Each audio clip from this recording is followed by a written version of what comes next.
नमस्कार दोस्तों, आध्यात्म के एक और नए अंक में आपका हार्दिक स्वागत है। दोस्तों, भगवान श्री गणेश को गजानन कहा जाता है।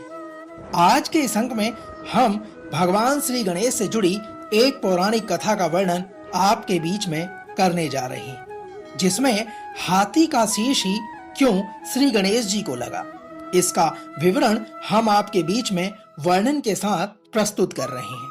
तो आइए आरंभ करते हैं भगवान श्री गणेश से जुड़ी हाथी के शीश की कथा, जो श्री गणेश जी को ही क्यों लगा। तो आइए आरंभ करते हैं। दोस्तों, यदि बात करें पौराणिक कथा की, तो गज और असुर के संयोग से एक असुर जन्मा था, जिसका नाम था गजासुर। उसका मुख गज जैसा होने के कारण उसे गजासुर कहा जाने लगा। कहा जाता है कि गजासुर शिवजी का बहुत बड़ा भक्त था और शिवजी के बिना अपनी कल्पना ही नहीं कर पाता था।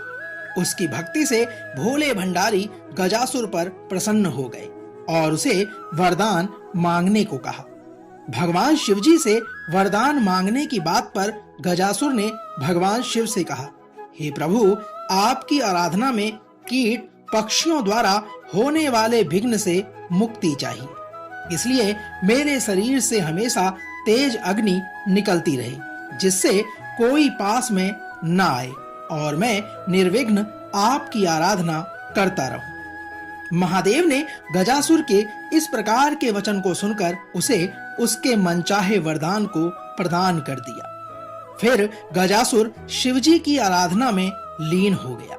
हजारों साल के घोर तप से भगवान शिव फिर प्रकट हुए और कहा, हे गजासुर, मैं तुम्हारे तप से प्रसन्न होकर फिर मनचाहा वरदान तुम्हें प्रदान करने आया हूँ। मैं तुम्हारी भक्ति से अत्यंत प्रसन्न हूँ। बोलो कि तुम अब क्या मांगते हो। भगवान शिव के इस प्रकार के वचन को सुनकर गजासुर कुछ इच्छा लेकर तो तप कर ही नहीं रहा था। उसे तो शिव आराधना के सिवा और कोई काम पसंद ही नहीं था।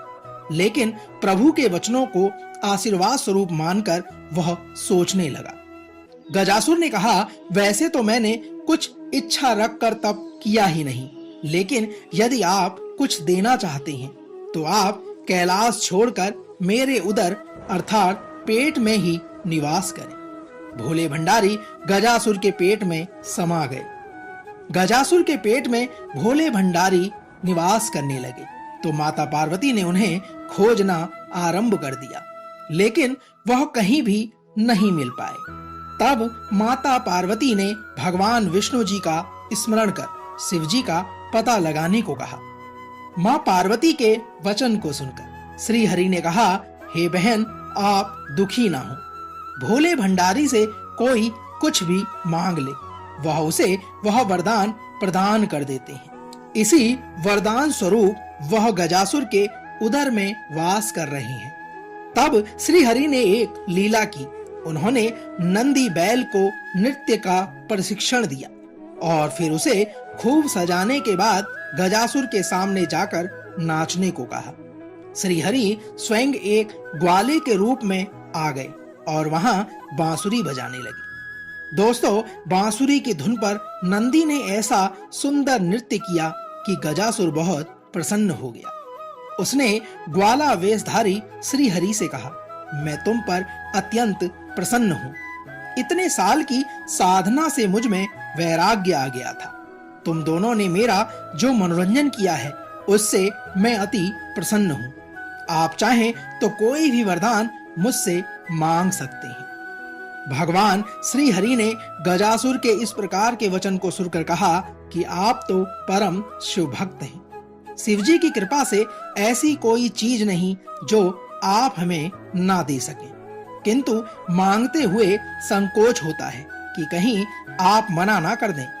तब श्री हरि की तारीफ से गजासुर स्वयं को ईश्वर तुल्य ही समझने लगा था। उसने कहा, तुम मुझे साक्षात भगवान शिव समझ सकते हो। मेरे लिए संसार में कुछ भी असंभव नहीं है। तुम्हें मनचाहा वरदान देने का मैं वचन देता हूँ। गजासुर के इस प्रकार के वचन कहने पर भगवान श्री हरि ने फिर कहा, आप अपने वचन से पीछे तो नहीं हटेंगे। तब गजासुर ने धर्म को साक्षी मानकर हाँ कर दी। तो भगवान श्री हरि ने उससे शिवजी को अपने उदर से मुक्त करने का वरदान मांगा। गजासुर वचनबद्ध था। वह समझ गया कि उसके पेट में बसे शिवजी का रहस्य जानने वाला यह कोई साधारण ग्वाला हो ही नहीं सकता। जरूर स्वयं भगवान विष्णु धरती पर उतर आए हैं। उसने भगवान शिव को मुक्त किया और शिवजी से एक आखिरी वरदान मांगा। उसने कहा, हे प्रभु, आपको उदर में लेने के पीछे किसी का अहित करने का मेरा कोई उद्देश्य नहीं था। मैं तो बस इतना चाहता था कि आपके साथ मुझे भी स्मरण किया जाए। शरीर से आपका त्याग करने के बाद जीवन का कोई मोल नहीं रहा। इसलिए मुझे वरदान दीजिए कि मेरे शरीर का कोई अंश हमेशा आपके साथ पूजित हो। भगवान श्री हरि ने कहा, गजासुर, तुम्हारी शिव भक्ति अद्भुत है। शिव आराधना में लगे रहो। समय आने पर तुम्हें ऐसा सम्मान मिलेगा जिसकी तुमने कल्पना भी नहीं की होगी। दोस्तों, जब भगवान श्री गणेश जी का शीश धड़ से अलग हुआ तो गजासुर के ही शीश को भगवान श्री हरि काट लाए और गणपति के धड़ से जोड़कर उन्हें जीवित कर दिया। इस तरह वह शिवजी के प्रिय पुत्र के रूप में प्रथम आराध्य हो गया। दोस्तों, तो यह तो थी भगवान श्री गणेश से जुड़ी पौराणिक कथा। हम आशा करते हैं कि आज का यह अंक आपको अवश्य पसंद आया होगा। कल एक और नए अंक के साथ फिर आपसे होगी मुलाकात। तब तक ओम श्री गणेशाय नमः।